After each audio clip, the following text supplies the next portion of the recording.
quelqu'un de votre entourage n'a pas pu manger parce qu'il n'est pas en mesure qu'on l'aide, il n'est pas en mesure d'utiliser genre les membres de son corps justement pour manger. Comment toi, derrière la caméra, tu te sentirais de savoir que la personne que tu charries le plus, tu sais que la personne n'a pas pu manger hier soir?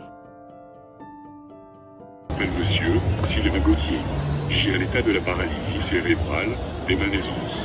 Je suis âgé de 57 ans. Depuis mes 20 ans, j'ai décidé de vivre en indépendance. Avec l'aide du programme soutien à domicile spécialiste, je vous invite à regarder cette vidéo pour comprendre la vidéo maltraitante que les gestionnaires du programme soutien à domicile du CLSC Saint-Louis du Parc ont subi à moi et à des autres usagers du programme soutien à domicile. J'aimerais dénoncer ma situation à votre service nouvelle. Pour plus d'informations, communiquez avec moi au 514 948 3640. Merci Sylvain Gauthier.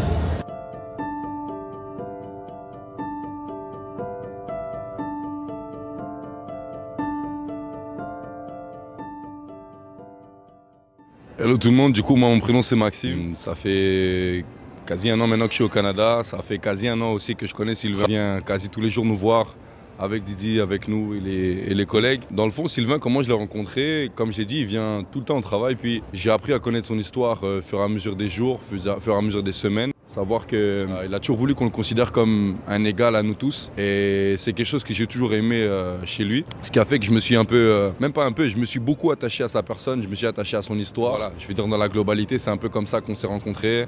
Le fait de se voir tous les jours, de se fréquenter, qu'il vienne, qu'il nous raconte un peu ses journées, qu'on sache qu'est-ce qu'il fait de sa vie, comment il en est arrivé à là, etc.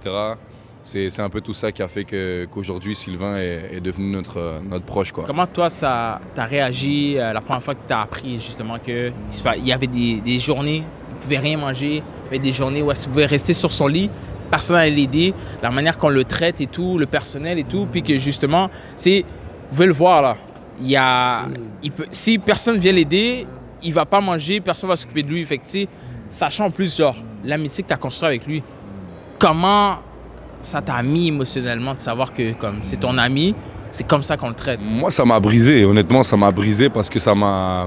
Je veux dire, l'histoire de Sylvain, c'est une histoire qui est quand même assez particulière. On va dire que au quotidien, comme tu l'as dit, s'il n'a pas quelqu'un pour l'assister, s'il n'a pas quelqu'un pour l'aider, il peut littéralement rien faire, tu vois. La seule façon qu'il a de communiquer avec nous, c'est avec ça ici et ça là. En plus, ce qui est drôle, c'est qu'il vient souvent chez nous au travail pour pouvoir la recharger, etc. Donc ça veut dire que si même sa tablette s'arrête, il peut même plus communiquer, vous voyez. Donc même à ce niveau-là, c'est assez particulier.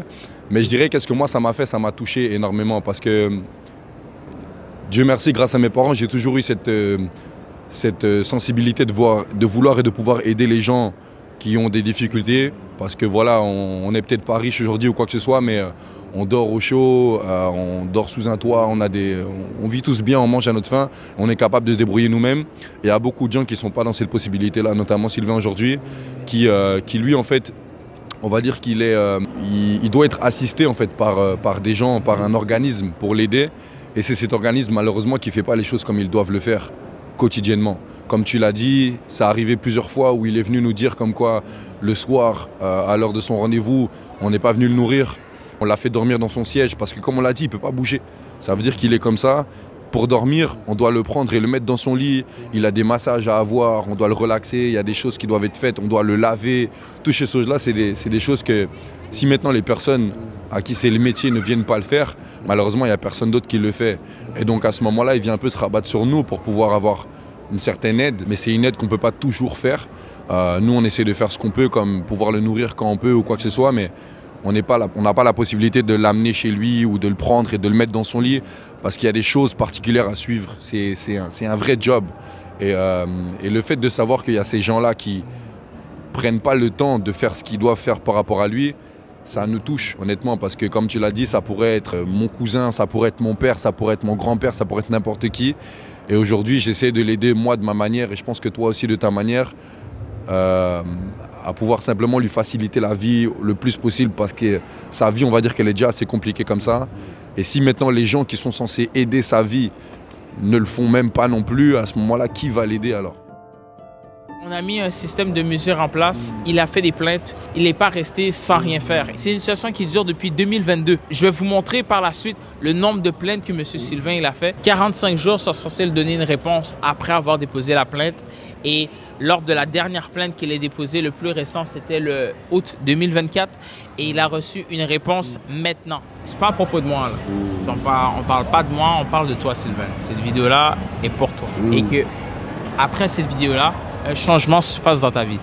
Parce que si on fait la vidéo puis ça fait juste des vues mais aucune répercussion, ça va m'attrister. Le changement, ça commence à partir de maintenant. J'allais juste rajouter, prenez le temps de partager la vidéo, ça prend pas de temps. Prenez le temps d'en parler autour de vous. J'ai remarqué qu'ici à Montréal, il y a beaucoup de personnes qui sont dans le domaine de la santé, etc. Il y a beaucoup de gens aujourd'hui, comme on a dit, qui ont besoin de cette aide-là. Il n'y a pas que Sylvain. On va dire qu'il est peut-être l'instrument principal parce que c'est lui qu'on connaît. Mais il y a beaucoup de gens qu'on ne connaît pas, beaucoup de gens qui n'ont pas la parole comme lui, qui n'ont pas forcément le courage ou les gens autour pour pouvoir demander de l'aide et avoir de l'aide.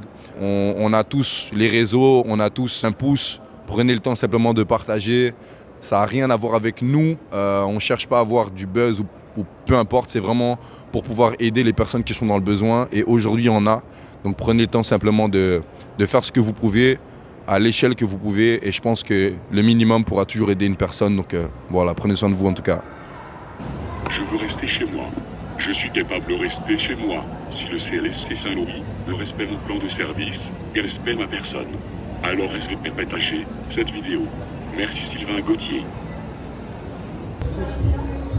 Sylvain Gauthier, le seul et l'unique.